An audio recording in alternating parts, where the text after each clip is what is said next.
Thank you, Kamala. Good afternoon, everyone. This morning, as was stated, the United States Supreme Court heard oral arguments on the case of grave importance to the American people. This case represents the latest attempt by the far-right ideologues to do what they've been repeatedly failed to do for a long time. In the courts, in the Congress, in the court of public opinion, over the last decade, to eliminate the entirety of the Affordable Care Act. Twice already, the Supreme Court has upheld the landmark law, in 2012 and again in 2015. And the Congress, expressing the popular will of the American people on a bipartisan basis, has rejected numerous attempts, numerous efforts by President Trump to erase the law as well. Now, in the middle of a deadly pandemic that has infected more than 10 million Americans, nearly 1 in every 32 Americans, often with devastating consequences to their health. These ideologues are once again trying to strip health coverage away from the American people. The goal of the outgoing administration is clear from the brief they filed in the Supreme Court. It asserts, and I quote, "The entire ACA thus must fall," end of quote. Now, I'm not naive about the fact that health care is an issue that has divided Americans in the past. But the truth is, the American people are more united on this issue today than they are divided. Recently, as last month, a leading survey found that the American people want to keep the Affordable Care Act in place by an overwhelming margin of 58% to 36%.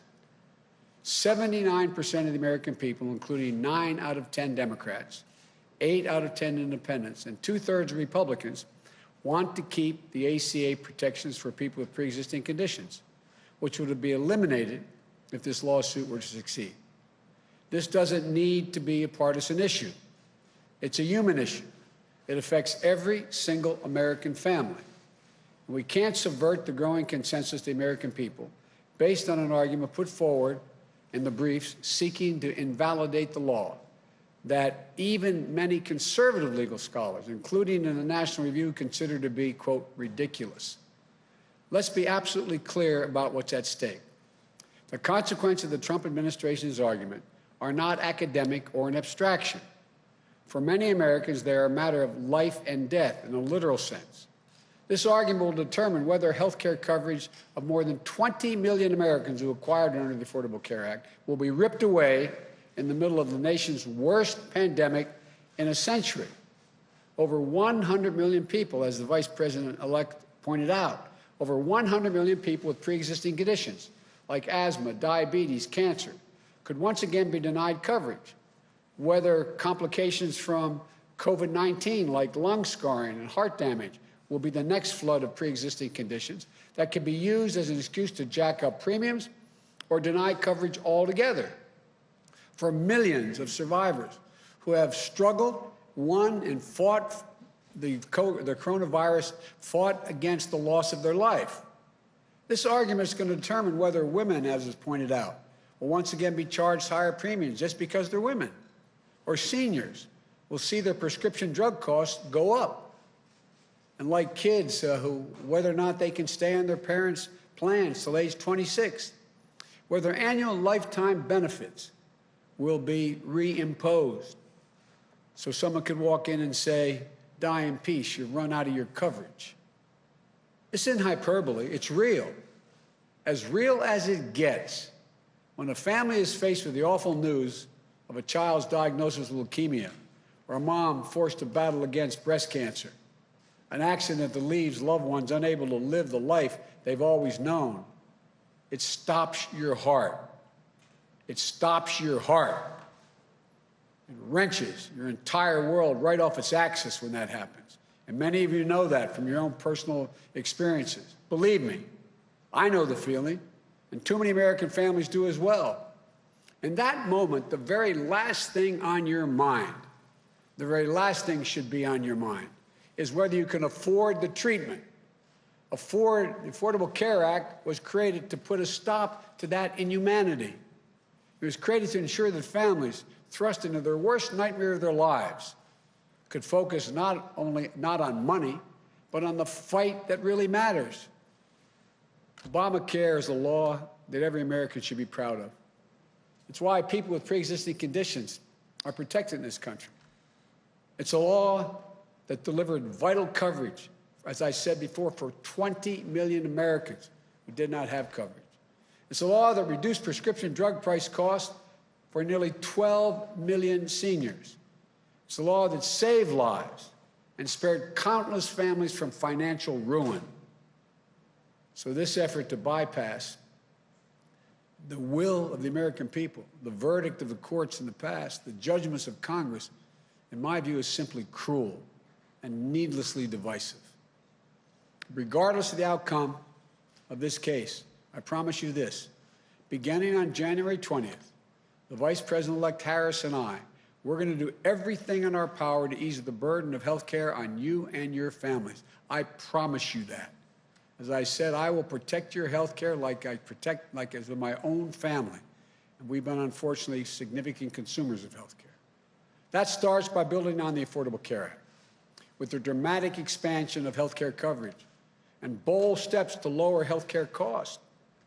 My transition team will soon be starting its work to flesh out the details so that we can hit the ground running, tackling costs, increasing access, lowering the price of prescription drugs. Families are reeling right now, particularly the reporters in this room and others listening. You've interviewed a lot of these people around the country as you've gone all over the world, all over the country, enduring illnesses, faced with risky choices, losing their employer plans in droves. Already 10 million have already lost their employer plans. They need a lifeline, and they need it now. They should have to hold their breath. They shouldn't be in that position, waiting to see if the Supreme Court is going to wrench away the peace of mind they've come to now rely on. So we're going to get right to work, I promise you, addressing the issues that families are talking about around their kitchen tables this morning, making sure that they can get in bed tonight with the peace of mind that they deserve, and fulfilling our moral obligation to ensure that here in America, health care is a right for all, not a privilege for a few. So come January, we're going to work quickly with the Congress to dramatically ramp up health care protections, get Americans universal coverage, lower health care costs as soon as humanly possible. That's the promise I make to you. We're going to fight for your family's health coverage the same way we fight for our own family's health coverage. We want every single American to know, if you're sick, if you're struggling, if you're worried about how you're going to get going to get through the day, we will not abandon you. That is a promise. We'll not leave you to face these challenges alone.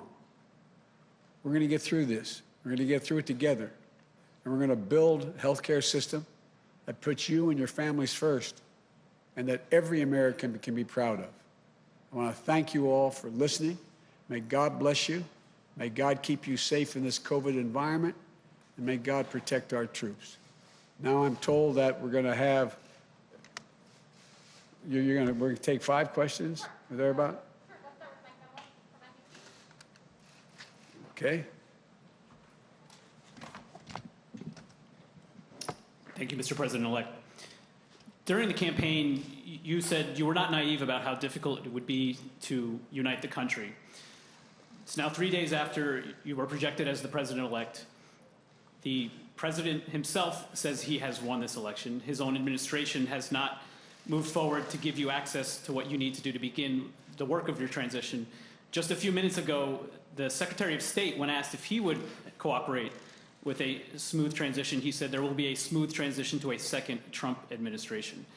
I wonder if you have a message for the president who may well be watching right now, and how do you expect to be able to work with Republicans when so many have thus far refused to even acknowledge your victory? Well, first of all, we are already beginning the transition. We're well underway. And the ability for the administration in any way by failure to recognize this our win does not change the dynamic at all in what we're able to do. We've announced yesterday, as you know, the health group that we put together today. We're going to be moving along in a consistent manner, putting together our administration, the White House, and reviewing who we're going to pick for the cabinet positions, and nothing's going to stop that. And so I'm confident that the fact that they're not willing to acknowledge we won at this point is not of much consequence in our planning and what we're able to do between now and January 20th. You have a response to Secretary Pompeo, and I also wonder, you warned during the campaign that as the walls closed in on the president, he would behave more erratically. Yesterday, he fired his defense secretary on Twitter. Are you worried that he's disabling the government? And what are you saying to the world leaders who are calling you at this point about the situation here? Well, first of all, I'm letting them know that America's back. We're going to be back in the game. It's not American alone. Number one, I've had the opportunity to speak with now 6 world leaders, and the response has been very fulsome, energetic, and they're all looking forward to being able to, from Great Britain to France, to Germany, to Canada, et cetera, and Ireland. So I feel good about the ability to. I said when we announced that the next president is going to inherit a divided country and a world in disarray. The reception and welcome we've gotten around the world from our allies and our friends has been real. I'm having a number of other calls to return, and so I feel confident that we're going to be able to put America back in the place of respect that it had before.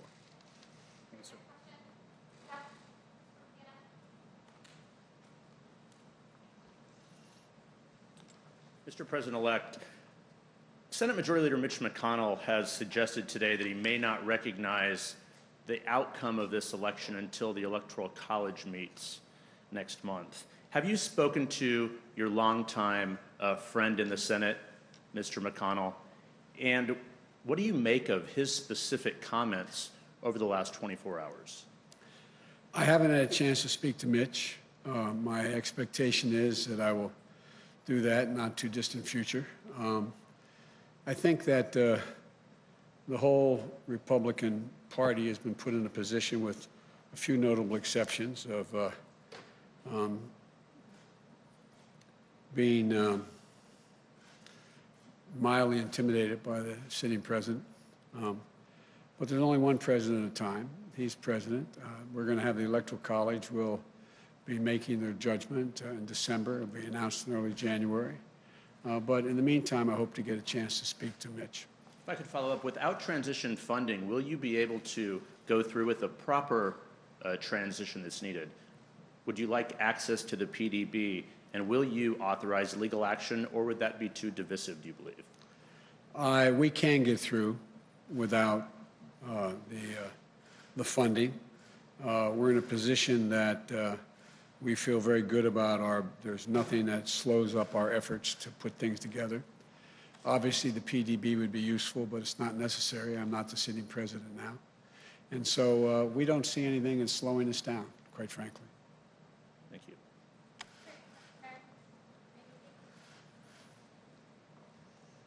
Thank you, Mr. President-elect, and congratulations to you both. Have you tried to reach out at all to the president? And if he is watching right now, what would you say to him? Mr. President, look forward to speaking with you. And you say that you are being able to move ahead without interruption, but to Jeff's point, presumably at some point you will need access to more classified information, secure facilities and the like. What options are you considering? How will you move ahead if the president continues to refuse to concede? Well, look, access to classified information is useful, but I'm not in a position to make any decisions on those issues anyway. There's one, as I said, one president at a time, and he will be president until January 20th. It would be nice to have it, but it's not critical. And we're just going to proceed the way we have. We're going to do exactly what we'd be doing if he had conceded and said we've won, which we have. And so there's nothing really changing. But not ruling out legal action? No, I don't see a need for legal action, quite frankly. I think the legal action is, you're seeing it play out, the actions he's taking. And so far, there is no evidence of any of the assertions made by the President or Secretary of State Pompeo. Secretary of State Pompeo.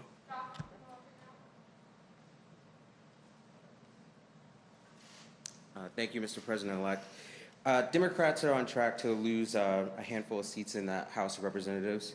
That could make it harder to pass legislation with just Democratic votes. And I'm just curious, how does that impact your plans for what priorities you think you can get through this Congress, especially if the Senate remains in GOP control? And during the lame duck, will you be coordinating with Speaker Pelosi on how she should be negotiating with Republicans? Well, I've spoken to the leader, and I've spoken to the minority leader in the House. And one of the urgent things that need to be done is people need relief right now. Right now. Small businesses, people who are about to be evicted from their homes because they can't pay their mortgage, unemployment insurance. You know, what's going to happen is you're going to see what people don't realize is the failure to provide state and local assistance. You're going to see police officers, firefighters, first responders laid off. And I think the pressure is going to build. But the fact is that I would hope that the President at least has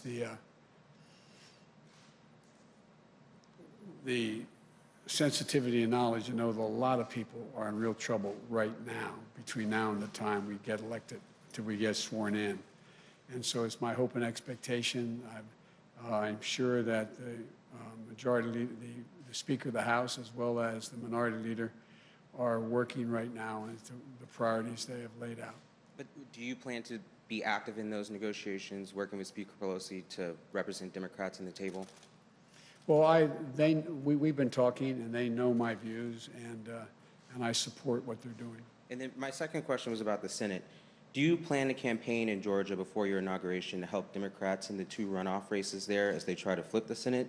And how important is a Democratic-held Senate to your agenda? Well, obviously, it'd be much better if we had a tie in the Senate, which means that this Vice President become incredibly important beyond what she already is. But we're going to do anything we can that they think we can do to help.